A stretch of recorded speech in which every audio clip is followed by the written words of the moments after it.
that we live a life of joy and abundance. And those 5 things are freedom, respect, money, having safety or good health, if I can put it that. What's the other one? Love, which we spoke about last week.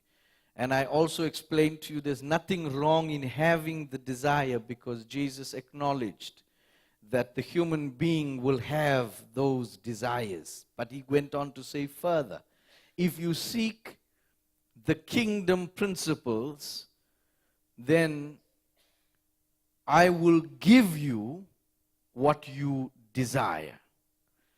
So what he was directing us to do is, even though we have a desire to have love in our lives, or desire to have freedom, don't go after those desires, because it can make you ugly. Because when you're chasing love or you're chasing money, you can become a thief. You can become a liar. You can become a murderer even. You can become ugly in nature. You can become jealous and envious.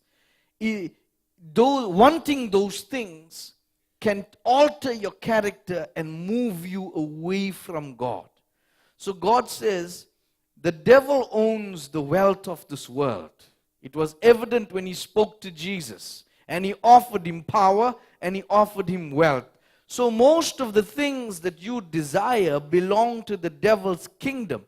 And if you go after it, the devil can probably give it to you to make you happy and then move it, because once you lose it, you start to get depressed. Depression is the door for spirits to enter into your body and make you possessed. Once you possess, that's the end of the road for you. So God says, do not chase after these things as much as you desire them. Chase the principles of the kingdom, so that you don't put yourself in a position that you become ugly, the position where you can get possessed. So are we there so far and understand that principle? And we're going slowly to explain to you that instead of wanting these things or chasing after them, the God's way, or the principle of God, is give it away. Just like how Jesus, when God desired the world to make him, or to become back to him as their children, he did something. He didn't demand it. He gave his son. It's a principle. So when you give what you want, it's a kingdom principle that God will give you what your heart desires. It's a principle. So God is very sacred when it comes to principles. Doesn't change and alter at his whim. He says, give and it will be given back to you. So whether it's love, or whether it's respect, or whether it's someone's freedom, to let them go. Those are the things he says, give what you want, so that I, knowing what you need, will give it to you. So we understand that? We spoke about giving love last week. Now, these little things that I'm speaking about will all come together to give you kingdom principles and kingdom value. So that when you start to follow these things, one at a time, and you start to put your life and alter your character by fasting, you find that what you looked back and desired long ago will suddenly be in your life. And you won't even know how it came. So we're understanding that. Because God's promise, and he never fails. So I am going to talk about this morning. Let me ask you this before I give you anything else. If some of us have been through very ugly experiences where people have hurt us in many different ways throughout our life, I want to ask you this. The first question is, do you think that God loves you? That is a rhetorical question and it doesn't need an answer, but he obviously does love you as you are his children. It's a natural love. Unconditional. Means that if you're a sinner or if you're a saint, God still loves you. He died for you while the world was in sin. So which means that he loves the sinner and he loves the saint the same. Sometimes it feels unfair. But the fact is, he loves you the same. In fact, he died for somebody that didn't need or didn't deserve his love. But because he's dad, and there's nothing your child can do to dad to take that love away. That's how he feels. He will bless the one that's righteous and make the other one pay a price, but he loves this both the same. So the question is, the answer to the question, does he love you? Yes. So when you have been going through all these ugly experiences in your life, where people have done things and hurt you and whatever was going on at that particular moment, do you think he was capable of preventing it from happening? That's a tough one. Of course, he was capable. Because God says all things are possible. Of course, he was capable. But he chose to let it happen. Now that's a choice. Choice by principle. Principle never changes. Even though I can, I won't. It's my principle. Are we getting that so far? It's very important. Even though I can, I won't. It's a principle. Dad, I'm going to gamble. And I want to gamble all the inheritance you gave me, but please give it to me now. You can, but you won't, because it's a matter of principle. So principles with God doesn't change, because he knows what is best for you. His will is supreme. Now, it doesn't look like that when you're going through this stuff. Oh, it looks like, man, the hell is breaking loose. Like, how can you let... The reason why God is the principle which is sacred to him, more than anything else, is a principle of free will. Do you know that he does not interfere with the will of man at all? He lets man choose the way man wants to go. And there is nothing that is more sacred to God than letting you do what you want to do. I want you to take that and write it down somewhere. God never manipulates. He even says when you're asking for money from the church, they must give cheerfully. In other words, willingly. You don't twist and mix words to make them feel guilty. Because they give it in guilt, it means that you manipulate, and I don't do that. God says, I don't do that. I don't want you to bargain with me, because I don't do that either. I want it to be free will. It must come from you. Do you understand that? So I can't force you. I can't twist your hand. I can't grab your head and bang it against and bribe you and say, hey, I'm not going to do this if you don't sort that. No. God says, when you give to me, it must be free will. When you come and play this instrument on the top, it must be free will. When they phone me and say, Pastor, we're sick. Well, you're sick. What can I do? You need to take a break. If you feel you can come and do something, then because I cannot. No, you must be at 6 o'clock in the morning. You must pray. I want you on your knees. That is, I'm interfering with man's free will. Do you know when you get married and you start to control your wife, and you get married when you're 17, and it happens because I've counseled so many people. I'm in this thing for a long, I look like I'm 25, but I'm in it. Why are you laughing? All right, we'll give you all that. I've been in it for a long time. When you're 17, you get pregnant, you get married. What else you do now? Must get married, child coming, father need the baby, you get married, right? And you live, and you find that you lost your chance to go to the discos. You lost your childhood. You know what else to do now. That thing is still in you. Now, no matter how much the mother-in-law can guard you, the moment you get it, because it's all in you. It's just somebody's been watching you. That's why you didn't come out yet. Some of your husband watching where you're going. But you're 40 now. But you lost the thing that when you were 17, you want to do those things. You want to have another man because you don't know what it is to have another boyfriend. You only know this one fella here. Now inside you,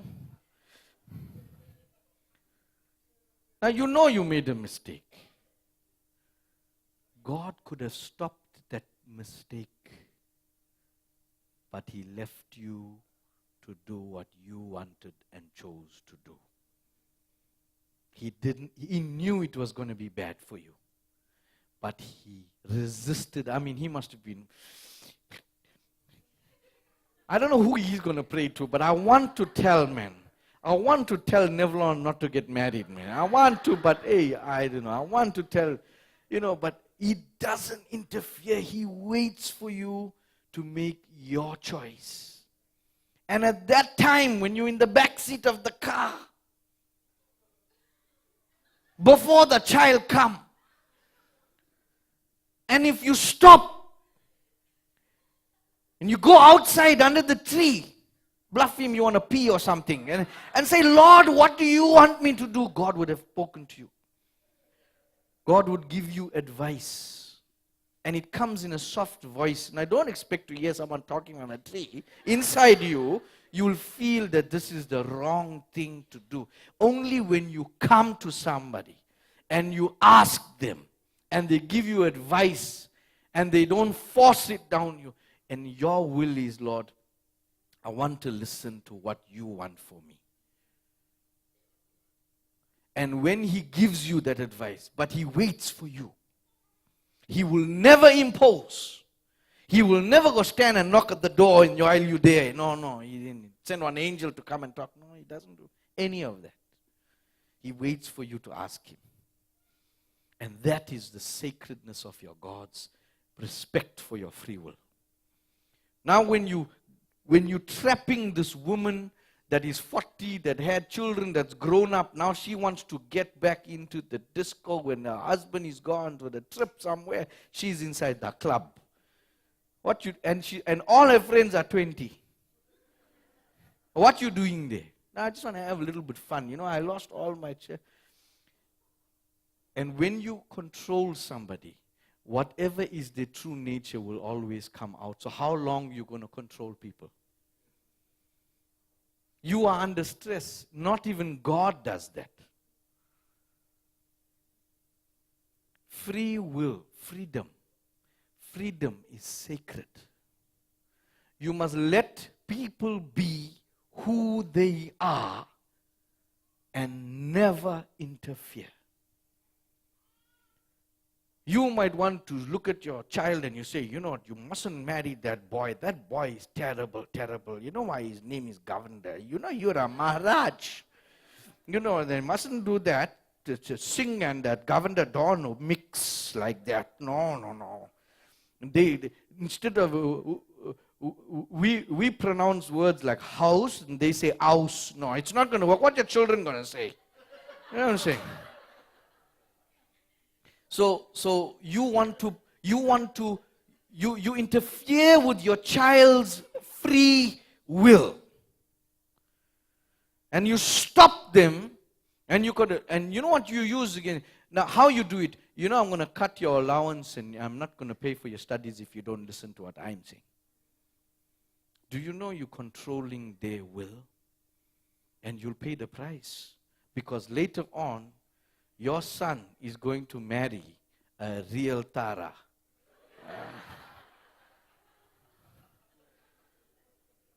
She might be Maharaj and all, but I'm telling you, you will ever regret it because you interfered with someone's free will.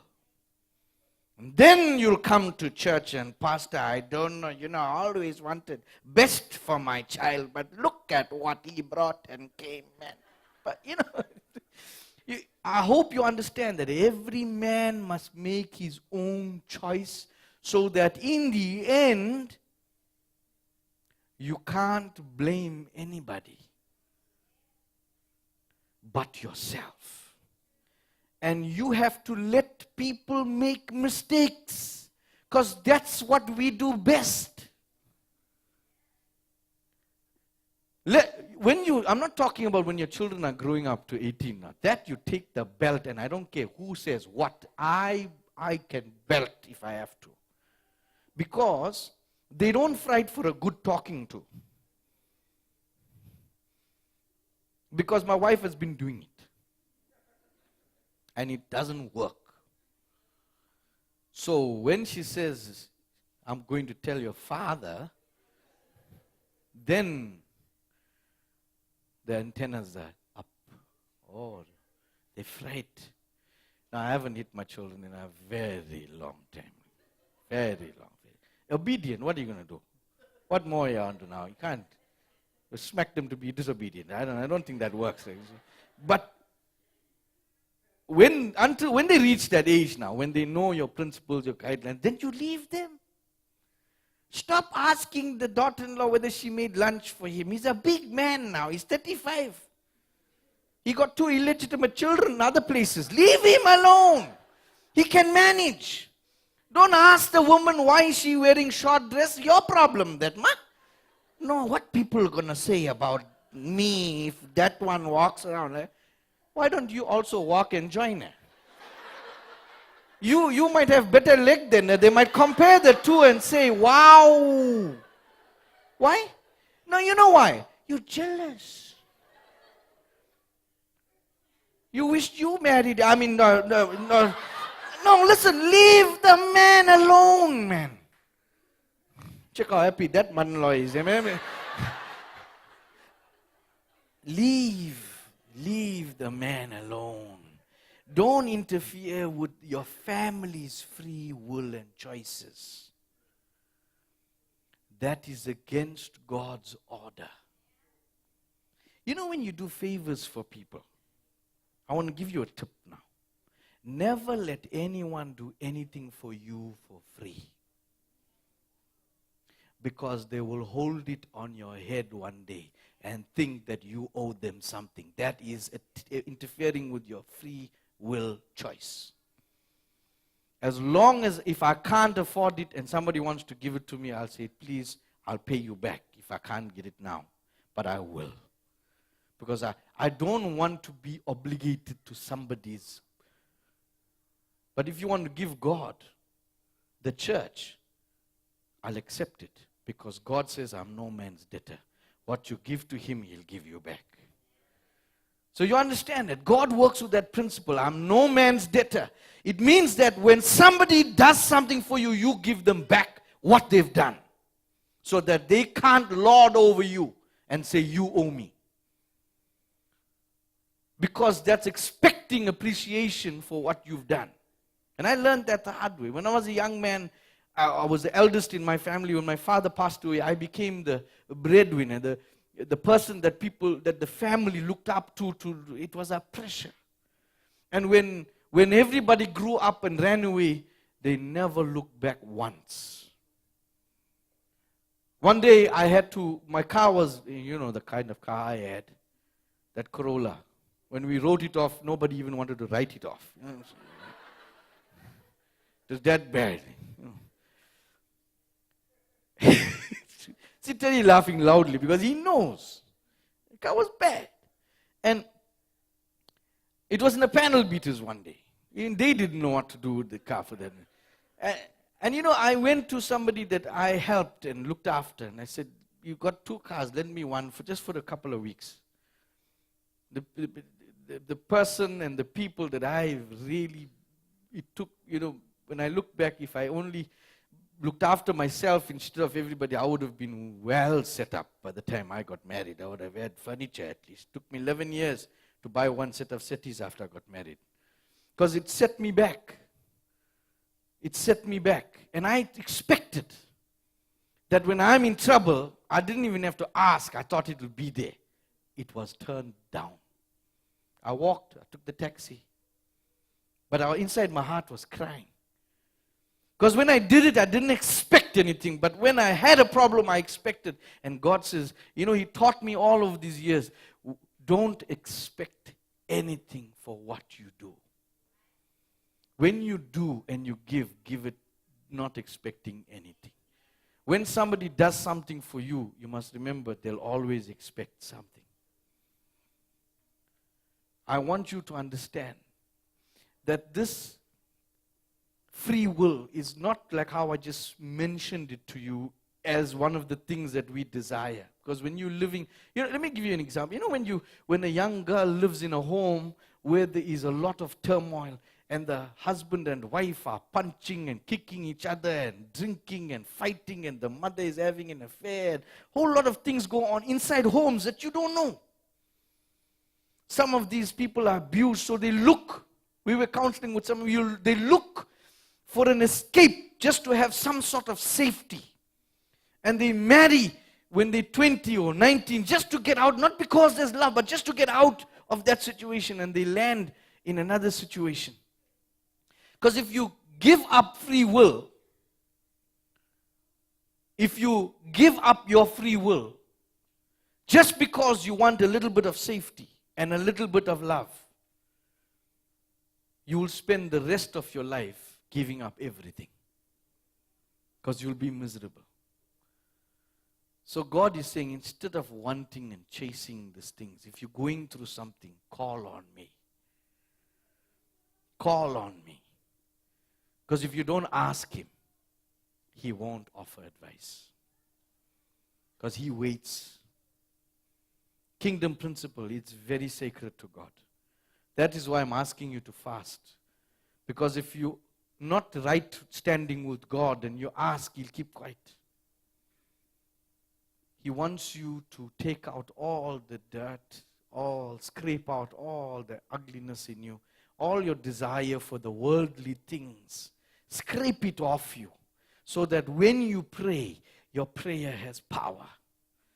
And God will answer you. Trust me, the worst times you go through, God will answer you. And He will take you out. You have to just sit back and say, Lord, everything is in your hands. And the will of the Father is for the best for you. So from this day on, as we spoke of love last week, wanting you to give it away, when it comes to freedom, give people their freedom.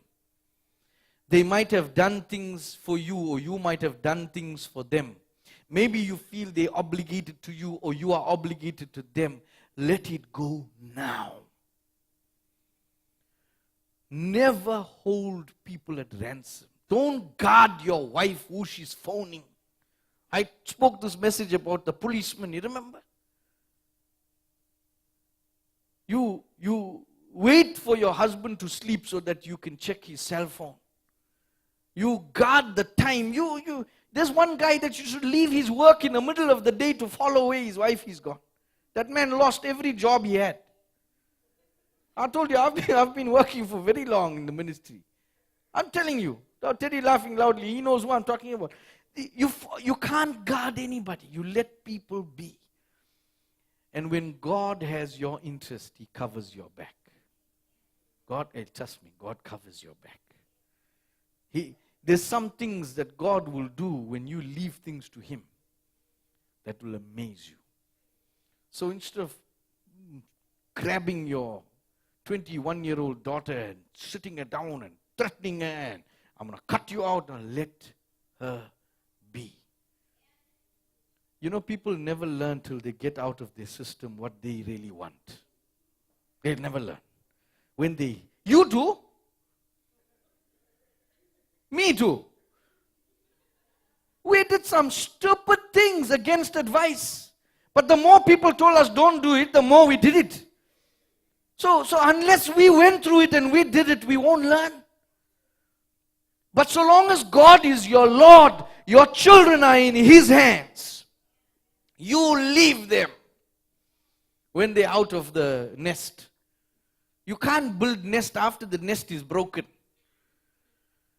You need to find peace in your life. Let people go.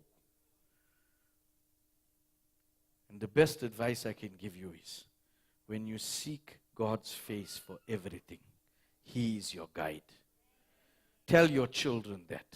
Don't threaten them. God is going to send you to hell if you don't. You know, a lot of pastors will tell you, if you don't give your heart to Jesus, you go to hell. You know? Hell. No threatening, man.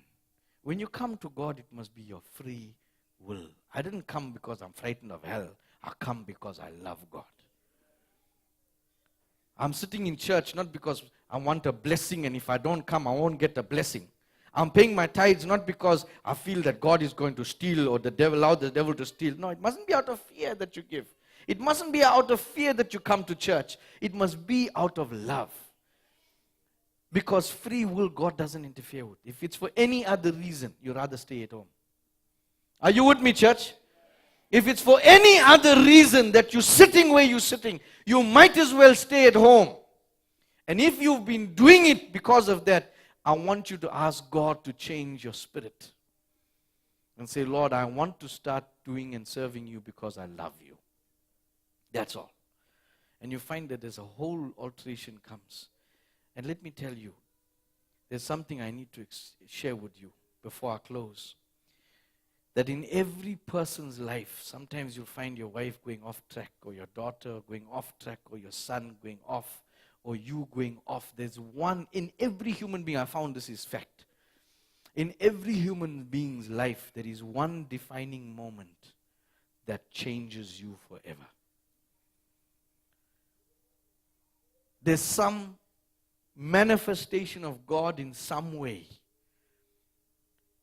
When you hit rock bottom, or you going through or you made a bad decision, or that there's a one defining moment that God, and I want you to remember what that moment is throughout your life, so that you always run to your Father when there's a problem. So that you never forget He's God. He gives every human being, I found that's my experience, every human being gets one defining moment. So you must leave people to God.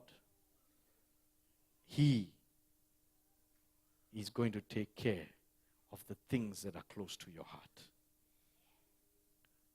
I want to pray that you respect your partner's free will, your parents' free will, your children's free will, your church's free will, your pastor's free will, your congregation's free will, your friends' free will. If you give them free will, God says, I will give you free will. So what's holding you back, I will set you free. Those who are free, who Jesus sets free, are free indeed. Amen? Let us pray with you. So church, whatever you want most, give it away. Whatever you want most, give it away. By the power that you've given to me as your servant, I plead your precious blood over this congregation.